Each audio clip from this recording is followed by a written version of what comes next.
Muito obrigada, Sr. Dr. Luís Máximo dos Santos.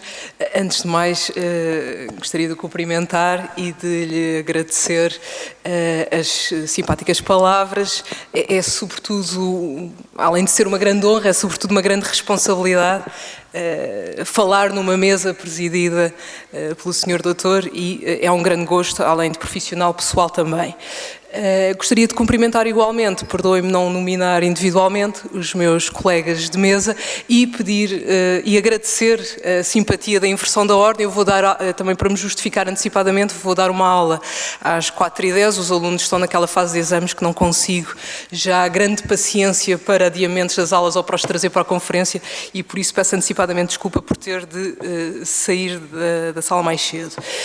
Em relação à resolução bancária, problemas e questões em aberto, muito já se disse, seguramente muito já se pensou sobre a resolução bancária, sobretudo, como é evidente, a propósito do caso do Banco Espírito Santo, mas a verdade é que são muitas as questões que têm ficado em aberto. Mas eu diria que, independentemente de todas as questões de pormenor que pudéssemos discutir, há fundamentalmente uma questão que ficou, provavelmente, junto de muitos em aberto, que é a de saber se a legitimidade em si mesma da medida de resolução encontra fundamento, sobretudo à luz da Constituição, e de uma perspectiva jurídica, não irei discutir aqui do ponto de vista político ou económico, sei que há um tema sobre bail-in ou bail-out que, porventura, darão outra feição à discussão, mas, essencialmente, o que muitos continuam a ter dúvidas sobre até que ponto a medida de resolução é legítima do ponto de vista de diversos interesses em jogo e diversos direitos e obrigações, com inclusivamente diversas ações judiciais a contestar a validade da própria deliberação da resolução adotada pelo Banco de Portugal. O que eu iria procurar nesta breve apresentação é demonstrar que, do ponto de vista jurídico, não há razões para duvidar da legitimidade da deliberação e que este tipo de medidas, na realidade, do que se trata é de pura e simplesmente extrair as consequências jurídicas últimas das características tanto societárias como mobiliárias dos instrumentos financeiros que se encontram envolvidos. Ou seja, que não se tratou propriamente, ao contrário de por vezes pensa, de uma medida expropriativa ou que vá de encontro aos direitos e obrigações envolvidos, tratou-se pura e simplesmente, como eu dizia, de fazer recair, no fundo, os custos da falência da instituição bancária em situação, os custos dessa situação financeira, sobre aqueles que num cenário de insolvência seriam os primeiros a suportar as perdas. No fundo, tratou-se pura e simplesmente de internalizar, ao invés de externalizar, os custos da falência do banco, obstando-se ao bail-out estadual, com os custos evidentes para os orçamentos nacionais e para os contribuintes. Isto foi feito, como sabem, mantendo determinados ativos no banco, na instituição financeira em crise, transferido outros para o banco de transição, particularmente os acionistas e os credores subordinados ficaram numa situação que consideraram por vezes discriminatória, violadora do princípio da proporcionalidade, da propriedade privada, etc. Portanto, houve aqui uma série de dúvidas que efetivamente surgiram e que junto de muitos se mantêm.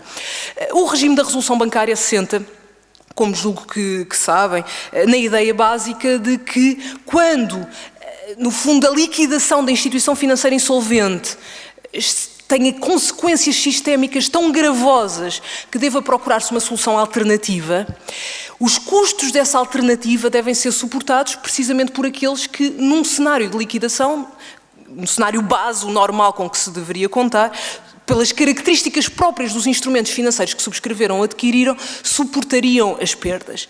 E por isso o primeiro princípio que é sempre elencado em matéria de resolução é aquele segundo o qual os acionistas e os credores devem suportar os riscos de insolvência pela ordem, no fundo, pela hierarquia normal dos seus créditos e dentro de cada classe em condições de igualdade. No fundo, a ideia central é muito simplesmente a ideia de expansão da capacidade de absorção das perdas. Ou seja, instrumentos financeiros que se destinariam em primeira linha a absorver as perdas num cenário de insolvência e de liquidação, passam a absorver as perdas também num cenário alternativo de resolução. No fundo, uma situação em que a resolução em que a liquidação só não ocorre porque há uma intervenção pública do Banco de Portugal, enquanto autoridade de resolução, adotando um conjunto de medidas que salvam a instituição que de outra forma seria liquidada.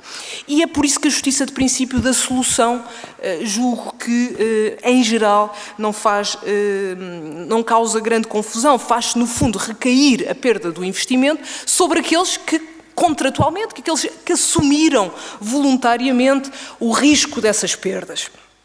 E, portanto, a verdade é que, apesar de haver alguns céticos, a necessidade de resolução, da resolução bancária, em geral, é bem aceito. Precisamente por isso, porque transfere os riscos da insolvência, os custos da insolvência, dos contribuintes em geral, para quem assumiu o risco da perda do investimento. E, portanto, os acionistas e os credores que são chamados a suportar as perdas, os credores subordinados particularmente, são precisamente aqueles que, fora de uma intervenção da autoridade de resolução, sofreriam essas mesmas perdas. Costuma-se dizer que um banco resolúvel é um banco que é, no original inglês, safe to fail, ou seja, que pode ser dissolvido, pode falir, pode ser liquidado, pode ser resolvido, melhor dizendo, sem custos para os contribuintes e sem um impacto significativo na estabilidade do sistema financeiro. E isto tem uma outra implicação, que é que os bancos devem contar na sua estrutura financeira com ativos suficientes para terem para cumprirem esta função de absorção das perdas, não só no cenário que nós pensávamos tradicionalmente em primeira linha de liquidação, mas também num cenário de resolução. Substituindo, no fundo, um conceito de state insurance, seguro do Estado, por um conceito de self-insurance, daí a ideia de internalização das perdas.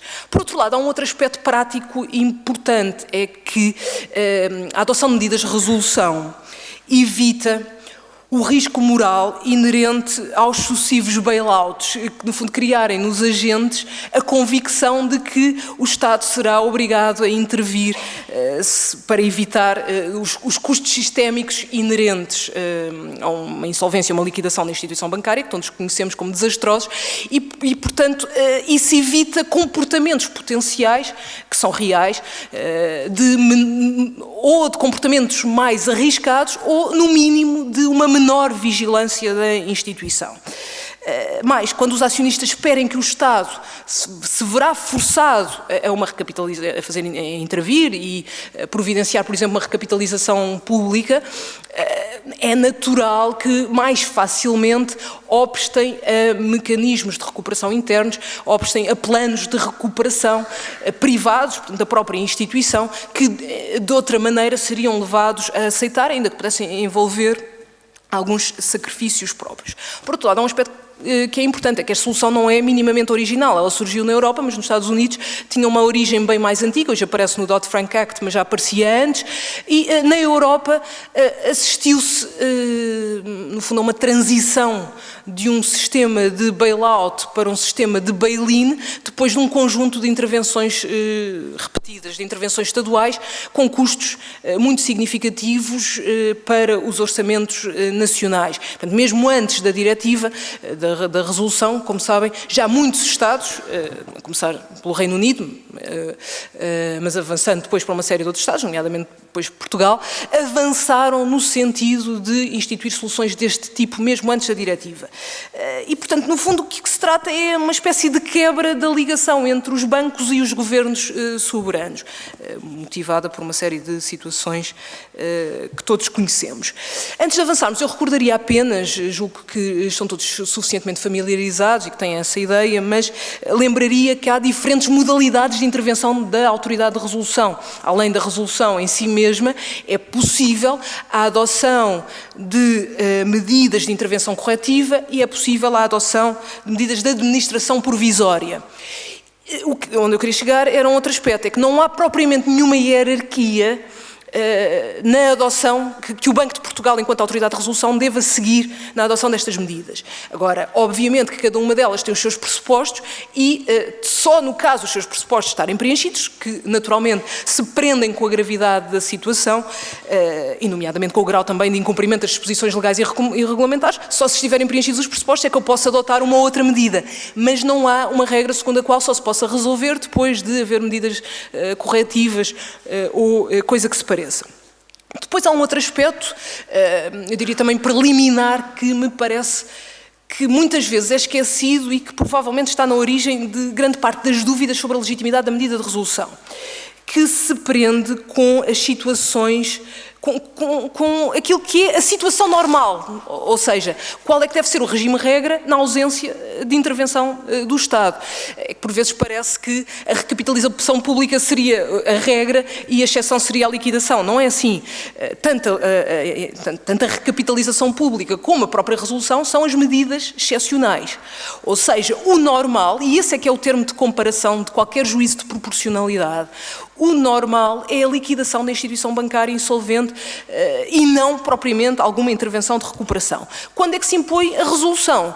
Impõe-se quando a estabilidade sistémica do sistema o requeira e quando também a situação, naturalmente, dos orçamentos nacionais o reclame, do ponto de vista de evitar a sobrecarga dos contribuintes. E parece-me que muitas vezes a comparação que é feita, e a razão por que se diz que seria possível encontrar uma solução menos gravosa, é porque se vê a recapitalização pública como uma espécie de medida de princípio. Havendo uma situação em que o Estado poderia intervir salvando a instituição, em que todos ficariam melhor, nomeadamente os próprios acionistas e os credores subordinados, não se justificaria do ponto de vista de um juízo de proporcionalidade, em sentido estrito, não se justificaria a adoção de medidas de resolução. Todavia, mais uma vez, a recapitalização é uma opção política e, portanto, não pode servir de parâmetro da aferição da legitimidade da medida. E depois há um outro aspecto, é que é uma opção política que atualmente está cada vez mais limitada, tendo em conta o enquadramento quer nacional, quer europeu. Depois já vamos à questão da confiança, se está a ser posta em causa ou não. Portanto, no fundo, o novo regime da resolução bancária, o que vem fazer é substituir a pergunta bail-out ou insolvência pela pergunta bail-in ou insolvência. Passam a ser, em certo sentido, os termos da alternativa. E a comparação deve ser feita precisamente com a situação base, que é a liquidação, e não com uma situação excepcionalíssima de cariz político, que seria uma recapitalização pública. Agora, se devemos ou não discutir se esta é a melhor solução do ponto de vista político, do ponto de vista económico último, já é tema que não me ocupa aqui, porque, enfim, temos de traçar fronteiras e nestas matérias da resolução já não é fácil. Se nos metemos por outros caminhos, pior ainda. Por outro lado, também há um aspecto importante, é que a resolução anda rodeada, como não podia deixar de ser, de um conjunto de garantias tanto substanciais como procedimentais, além da própria garantia que está implícita, que é a primeira garantia, que está implícita na própria restritividade dos pressupostos da adoção de medidas de resolução. Essa é a primeira, a medida de resolução não pode ser adotada em quaisquer circunstâncias, tem princípios apertados. A partir daí temos garantias substantivas e temos garantias processuais, naturalmente. Em relação às garantias substantivas, vigora, como sabem, e sempre esteve consagrado desde o início entre nós, o princípio do no creditor worse off. Nenhum credor pode, por força da resolução, ficar numa pior situação do que ficaria num cenário de liquidação. Inicialmente, é verdade que este princípio só estava consagrado para os credores, não estava consagrado para os acionistas, o que foi fonte de, naturalmente, contestação, do ponto de vista designadamente da igualdade entre os acionistas e os credores subordinados. Hoje já está consagrado também para os acionistas, mas em bom rigor, se nós pensarmos disto do ponto de vista societário estrito, os acionistas, sendo credores residuais da instituição, são credores que só são pagos se houvesse, que não vai nunca existir num cenário de liquidação, lucro de liquidação, só nesse cenário recuperam o seu investimento. Sendo credores residuais, eles, por definição, não ficam com a medida de resolução, não ficam numa pior situação do que ficariam num cenário de liquidação. E por isso o facto de não se consagrar de início o princípio do no shareholder worse off, na verdade não tem significado material, era pura e simplesmente formal. É preferível que esteja consagrado, até como se viu, para que desapareçam as dúvidas a este respeito, mas não há razão para que seja de outra maneira. Depois, como é que isto se põe em prática?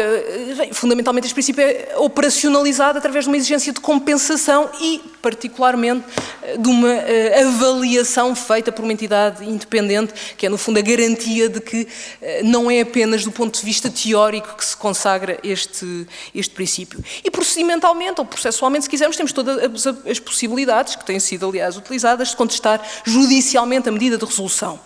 É verdade que, tendo em conta o impacto de uma eventual reversão das medidas de resolução, se deve ser razoavelmente restritivo na apreciação das medidas e, sobretudo, não esquecer que os parâmetros são jurídicos e não de outro tipo, mas o que é certo é que é um controlo jurisprudencial que está sempre subjacente e, portanto, em última análise, temos sempre essa proteção adicional. Agora, óbvio que com todas as garantias substantivas, processuais, etc., ficam preocupações do ponto de vista da garantia constitucional da propriedade privada. Fundamentalmente porque não existe uma expectativa real de reembolso, quer dos acionistas, quer dos titulares de créditos subordinados. E, portanto, óbvio que não podemos ignorar a preocupação que existe do ponto de vista da propriedade privada.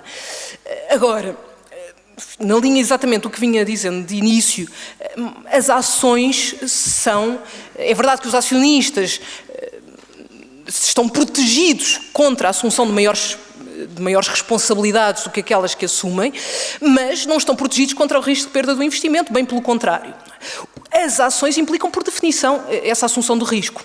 Portanto, o acionista, ao comprar ações, ao subscrever ações, sabe que corre o risco de perder essas ações num cenário de liquidação. É por isso, precisamente, que as ações são instrumentos de capitais próprios. É por isso que as ações são o primeiro instrumento de absorção das perdas da instituição. Os próprios créditos subordinados implicam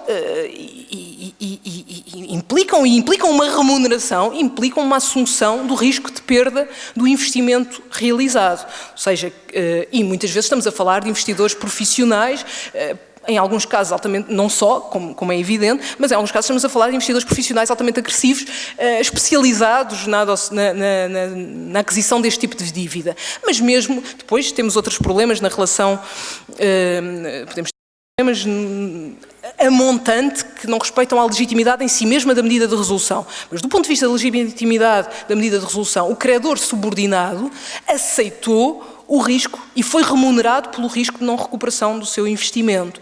E é precisamente por isso que os créditos subordinados, em termos de... enfim,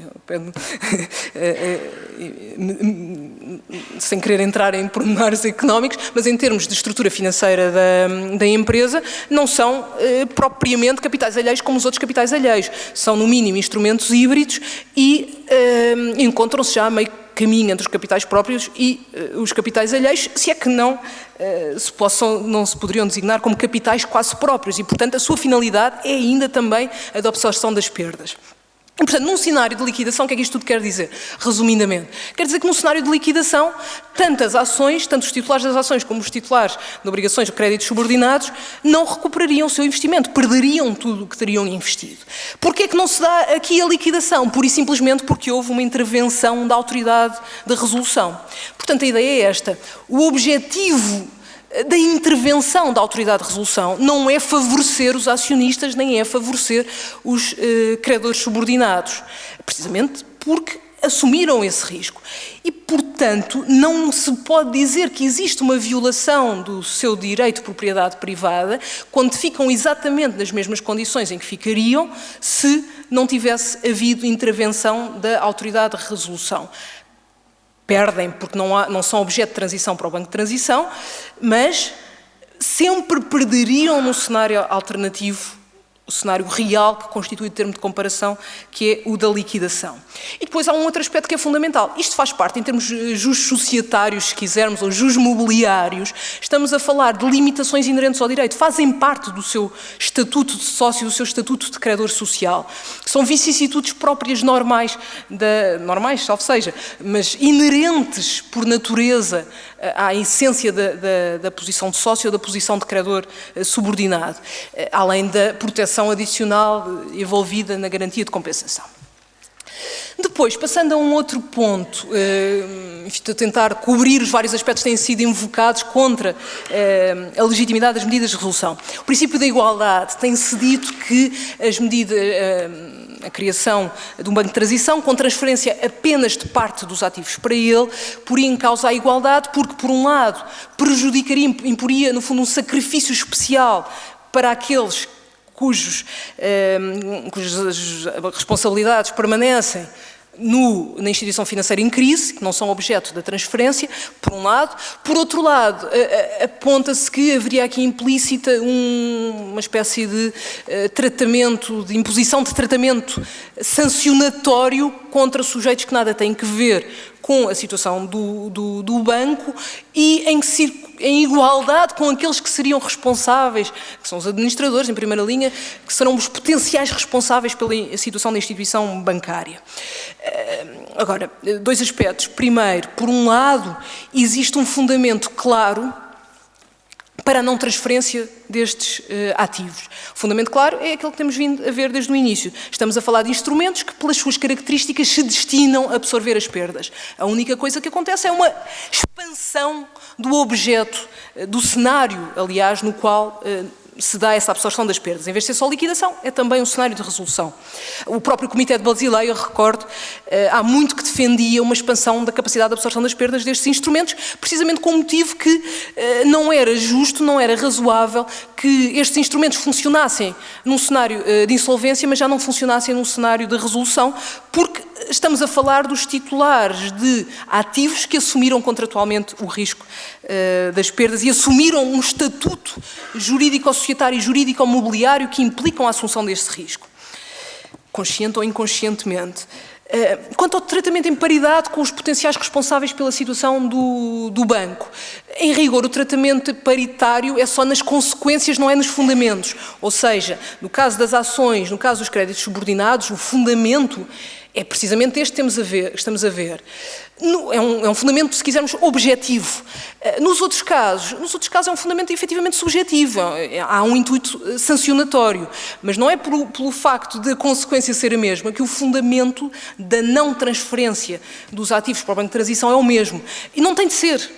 Naturalmente que há diferentes valores que estão em jogo subjacente a cada uma das opções da autoridade de resolução, fundamentadas naturalmente no diploma legislativo habilitante. Finalmente, há um último aspecto que é especialmente crítico, que é a confiança, a segurança jurídica, não é? O princípio do Estado de Direito em primeira linha a ser invocado. Será que se está a violar o princípio da segurança jurídica, a confiança dos sujeitos?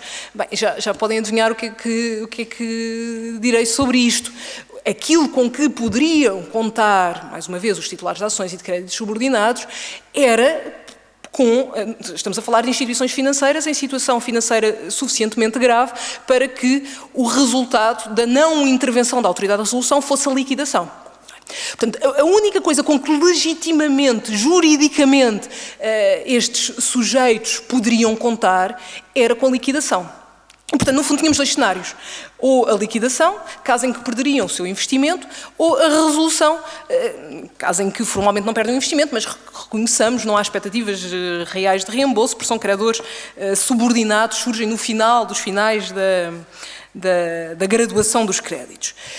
Não poderiam contar com a recapitalização pública, que é sempre aqui o mote de todos os argumentos, e também este da violação do princípio da confiança e da segurança jurídica. Simplesmente não há nem pode haver nenhuma expectativa, pelo menos nenhuma expectativa digna de proteção legal, a uma intervenção pública, a uma recapitalização pública. A prévia existência de situações, noutras situações, prévia intervenção do Estado, prévios resgates públicos de instituições financeiras, não podem, são opções políticas, não podem criar nos titulares das ações e de obrigações subordinadas a confiança de que isso acontecerá também neste caso. O próprio Tribunal de Justiça da União Europeia, num acórdão que porventura conhecerão, de 2016, veio de afirmar expressamente que o facto de, nas primeiras fases da crise, preciso os contribuintes terem sido chamados, no fundo, a suportar estes riscos, não permite a estes acionistas e estes credores subordinados considerarem que as suas expectativas foram agora defraudadas. Pode haver uma expectativa, mas não é uma expectativa jurídica, não é uma expectativa digna de proteção legal, uma expectativa fáctica sem proteção jurídica. Depois, e com este último aspecto terminaria, há um ponto que fica sempre aqui subjacente, que é, do ponto de vista também da confiança e da segurança jurídica, é até que ponto os poderes do Banco de Portugal nesta matéria não são excessivos. Se a concentração de poderes nas mãos do Banco de Portugal enquanto autoridade de resolução não põe em causa também a confiança e a segurança jurídica, na medida em que se exigiria, segundo alguns, uma maior densificação legal, nomeadamente no que toca aos ativos a transferir, se faz sentido ou não e se é legítimo ou não do ponto de vista desse princípio da segurança jurídica, estes poderes estarem concentrados nas mãos do Banco de Portugal. De facto, há que reconhecer que os poderes do Banco de Portugal são muito vastos, já houve quem dissesse que eram quase ditatoriais. São muito vastos no sentido em que é o Banco de Portugal que escolhe qual é a medida mais adequada, se é a resolução ou se é outra, é o Banco de Portugal que dentro das medidas de resolução escolhe a mais adequada e dentro de cada específica medida de resolução decide quais os parâmetros concretos que vão reger, pôr em prática dessa medida. Todo o processo está inequivocamente concentrado nas mãos desta entidade. Simplesmente, aqui dois aspectos. Óbvio que a intervenção do Banco de Portugal está regulada, está balizada por lei e por princípios jurídicos fundamentais. Por outro lado, é o próprio Comitê de Basileia, eu recordaria aqui que isto no fundo, nada tem de estranho. O próprio Comitê de Basileia, quando tratava dos princípios segundo os quais devem ser regulados ex post os bancos, devem ser tratados os bancos em situação económica difícil, aponta vários princípios, citando a celeridade, a eficiência de custos, a consistência, minimização do risco moral, transparência, cooperação e a flexibilidade. E diz o seguinte, eu aqui citaria: os regimes de intervenção corretiva e resolução deverão garantir uma certa margem de discricionariedade ao supervisor, particularmente no que diz respeito à escolha e timings da medida a aplicar, em função das circunstâncias concretas em que a instituição falha. Ou seja, onde é que eu quero chegar? É da própria essência do mecanismo de resolução a concessão à autoridade de resolução de poderes amplos, porque senão não funciona. O nível de detalhe a que chega a legislação já é suficiente para que possamos afirmar que existem princípios concretos, suficientemente operacionais, para que possa ser depois controlada, ex post, nomeadamente em termos jurisprudenciais, a legitimidade das medidas concretas adotadas pela autoridade de resolução. Agora, mais do que isso, uma densificação superior já torna inviável a adoção prática destas medidas. Terminava-se fazendo apelo para a sentença do Tribunal Europeu dos Direitos do Homem, que foi proferida num caso em que um grupo de antigos acionistas da Northern Rock contestou a aquisição compulsiva das suas ações pelo governo inglês em fevereiro de 2008. Estes acionistas argumentavam, no fundo, que tinha sido violado o seu direito de propriedade privada porque a compensação que lhes tinha sido conferida tinha sido feita com base no valor que as suas ações teriam sem a intervenção estatal. Ora, sem a intervenção estatal, a instituição teria sido liquidada, o que significa que eles praticamente não receberam nada, como é natural. Basicamente a intervenção do Bank of England tinha sido aqui absolutamente decisiva. O Court of Appeal não lhes deu razão, daí terem ido para o Tribunal Europeu dos Direitos do Homem, que também não lhes deu razão. Considerou, nomeadamente, a este respeito da discricionariedade, que na área sensível, estou a citar, da estabilidade do sistema bancário, as autoridades nacionais têm uma maior margem de apreciação no que toca à proporcionalidade das medidas de reestruturação, justificando as derrogações dos direitos dos acionistas com base no interesse público em diversas ocasiões. A única coisa que eu diria é que, em rigor, do ponto de vista societário, mobiliário, nem sequer é uma derrogação dos direitos dos acionistas, é uma decorrência dos direitos dos acionistas. No fundo, era principalmente essa a mensagem que queria transmitir e, em suma, as dúvidas compreendem-se, são legítimas, particularmente quando quem perde os valores em causa não são apenas aqueles investidores agressivos que todos olham com maus olhos, como hedge funds ou coisa que se pareça, são também pequenos investidores que, se calhar, terão de discutir de outro ponto de vista da relação com a própria instituição a situação. Mas do ponto de vista da legitimidade da medida de resolução em si mesma, a meu ver, não é mais do que extrair, voltando ao início e fechando com isso, não é mais do que extrair as consequências dos instrumentos financeiros considerados. Muito obrigada.